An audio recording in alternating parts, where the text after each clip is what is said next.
Сыр аруы 2024. Жыл сайын өткізілетін сұлулар бәйгесі биыл да жоғары деңгейде ұйымдастырылды. Байқау Нартабек Жанов атындағы облыстық драма театрында ұйымдастырылды. Өңірімізде 7-ші мәрте ұйымдастырылған сұлулық байқауы 4 кезең бойынша өтті. Байқауға сымбаты мен сыры жарасқан 13 ару қатысып, өзара бақ сынасты. Алғашқы кезеңде қара көз қыздар өздерін таныстырды. Екінші кезеңде мың бұрала билеп, тымылжыта ән салып өз өнерлерін көрсетті. Ал үшінші кезеңнің ережесі бойынша қыздар қазылар алқасының дайындаған сұрақтарына жауап беріп, білім деңгейлерімен сынға түсті. Соңғы айналымда кешкі сән үлгісін паш етті.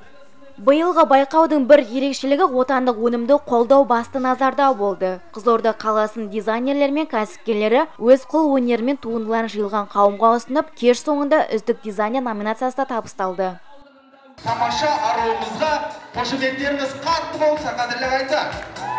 Тамаша, әрмен бірі жалғастырайық. 3-ші номерлі қатысушы Қанат қызы Айолым, Қызылорда қаласында туды. Байқауды тамашалауға сұлу бойжеткендердің ата-аналары да келді. Айтуларынша күні түн дайындалған еңбектері ақталып, ең лайықты ару сыр ару атансын деген ыстық лебіздерін жеткізді.